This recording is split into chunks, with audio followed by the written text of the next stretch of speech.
ଅଷ୍ଟମ central pay କମିଶନକୁ ମଞ୍ଜୁରୀ ଦେଲେ ପ୍ରଧାନମନ୍ତ୍ରୀ।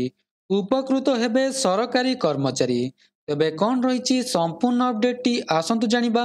ତା ପୂର୍ବରୁ ଭଲ ପାଇବା ସ୍ୱରୂପ ଭିଡ଼ିଓଟିକୁ ଲାଇକ୍ ଆଉ ସେୟାର କରି ଚ୍ୟାନେଲଟିକୁ ସବସ୍କ୍ରାଇବ୍ କରନ୍ତୁ। କେନ୍ଦ୍ର ସରକାର ସରକାରୀ କର୍ମଚାରୀଙ୍କୁ ଏକ ବଡ଼ ଉପହାର ଦେଇଥିବା ବେଳେ ଅଷ୍ଟମ ବେତନ ଆୟୋଗକୁ କେନ୍ଦ୍ର କ୍ୟାବିନେଟ୍ ଅନୁମୋଦନ କରିଛି। ଅଷ୍ଟମ ବେତନ କମିଶନକୁ କେନ୍ଦ୍ର ସରକାରୀ କର୍ମଚାରୀ ଓ ପେନ୍ସନଭୋଗୀମାନେ ଉତ୍ସୁକତାର ସହ ଅପେକ୍ଷା କରିଥିବା ବେଳେ ସରକାର ସେମାନଙ୍କୁ ଏହି ଉପହାର ଦେଇଛନ୍ତି। ଏଥିପାଇଁ ଖୁବ୍ ଶୀଘ୍ର ଏକ କମିଟି ଗଠନ କରାଯିବା ସହ ଅଷ୍ଟମ ବେତନ ଆୟୋଗ ଗଠନ ପ୍ରକ୍ରିୟା ଆରମ୍ଭ ହେବ। ଗତକାଲି ପ୍ରଧାନମନ୍ତ୍ରୀ ନରେନ୍ଦ୍ର ମୋଦିଙ୍କ ବାସଭବନରେ କେନ୍ଦ୍ର କ୍ୟାବିନେଟ୍ ବୈଠକ ବସିଥିଲା ଏବଂ ଏଥିପାଇଁ ଅନୁମୋଦନ ମିଳିଛି।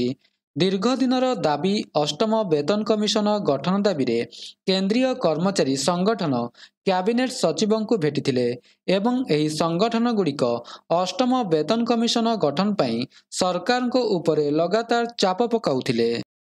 2016 ଜାନୁଆରୀ ପହିଲାରୁ ସପ୍ତମ ବେତନ କମିଶନ ଲାଗୁ ହୋଇଥିଲା। ଏହାଦ୍ୱାରା ଦେଶର ପାଖାପାଖି 10 ନିୟୁତ ଲୋକ ଉପକୃତ ହୋଇଥିଲେ। ପ୍ରତି 10 ବର୍ଷରେ ବେତନ କମିଶନ ଲାଗୁ ହେଉଥିବାରୁ ନରେନ୍ଦ୍ର ମୋଦିଙ୍କ ନେତୃତ୍ୱରେ କେନ୍ଦ୍ର ସରକାର 2026 ଜାନୁଆରୀ ପହିଲାରୁ ଅଷ୍ଟମ ବେତନ କମିଶନ ଲାଗୁ କରିବେ ବୋଲି ଆଶା କରାଯାଉଛି। ଏହାଦ୍ୱାରା ସର୍ବନିମ୍ନ ମଜୁରୀ ଏବଂ ପେନ୍ସନରେ ଗୁରୁତ୍ୱପୂର୍ଣ୍ଣ ପରିବର୍ତ୍ତନ ଆସିବ ବୋଲି ଆଶା କରାଯାଉଛି। 2014 ଫେବୃଆରୀ 28ରେ ପୂର୍ବତନ ପ୍ରଧାନମନ୍ତ୍ରୀ ମନମୋହନ ସିଂଙ୍କ କାର୍ଯ୍ୟକାଳ ସମୟରେ ସପ୍ତମ ବେତନ ଆୟୋଗ ଗଠନ କରାଯାଇଥିଲା।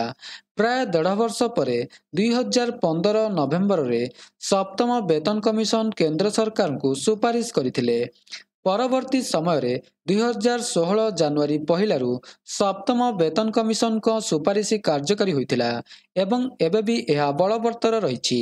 ତେବେ ଏହା ଥିଲା ସମ୍ପୂର୍ଣ୍ଣ ଅପଡେଟଟି। ଯଦି ଭିଡ଼ିଓଟି ଭଲ ଲାଗିଥାଏ ଭିଡ଼ିଓଟିକୁ ଲାଇକ୍ କରନ୍ତୁ, ସେୟାର କରନ୍ତୁ ଏବଂ ଚ୍ୟାନେଲଟିକୁ ସବସ୍କ୍ରାଇବ୍ କରିବାକୁ ଭୁଲନ୍ତୁ ନାହିଁ। ଧନ୍ୟବାଦ।